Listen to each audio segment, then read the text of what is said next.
நெல்லை மாவட்டம் தென்பகிராம நல்லூர். இது வந்து எங்கே இருக்குன்னா சரியாக நாங்குநேரி வட்டத்தில் இருக்குது. நாங்குநேரி பேரூராட்சி. கிட்டத்தட்ட ஒரு 1000 ஆண்டு பழமையான கோயில் இது. கோயில் முகப்பை தான் நீங்கள் இப்போ பார்க்குறீங்க. அருமையான ராஜகோபுரத்துக்கான அமைப்பு இருக்கிறது. ராஜகோபுர வேலைப்பாடு கட்டியவர் செண்பகராமவர்மன். கிட்டத்தட்ட 14ஆம் நூற்றாண்டில் கட்டியிருக்காங்க. 1000 வருடங்களுக்கு மேலான கோயில் இது. பிரம்மோற்சவம்லாம் நடந்திருக்கு ஒரு காலத்தில். கொடிமரங்கள் எல்லாம் காணப்படுகிறது. அம்பாள் திருநாமம் வந்து சௌந்தரிய நாயகி என்ற அழகம்மை. சிவனின் திருநாமம் வந்து ராமலிங்கர் என்பதாகும். நல்ல மிகச்சிறந்த கோயில். சுற்றுப்புறகாரம் அனைத்து சன்னதிகள் உள்ளன. குறிப்பாக சுரதேவர் சன்னதி உள்ளது மற்றும் நடராஜர் மிக சிறப்பாக உள்ளது.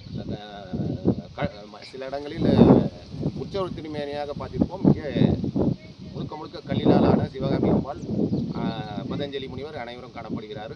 நல்ல ஒரு அருமையான கோயில். மக்கள் எல்லாமே வந்து வழிபட்டு செல்ல வேண்டும் என நான் தெரிவித்துக்கொள்கிறேன்.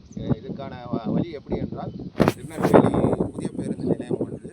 அங்கிருந்து நாங்குநேரிக்கு செல்லக்கூடிய பேருந்துகளில் மூலக்கரைப்பட்டியிலிருந்து ஷேர் ஆட்டோக்கள் மற்றும் தனி ஆட்டோ எடுத்து வந்து சேவிக்கலாம்.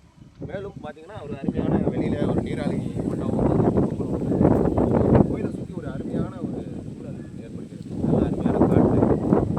கண்டிப்பாக இதை வந்து இறையருள் பெற்று செல்ல வேண்டும். இந்த கோயிலை பற்றி மேலும்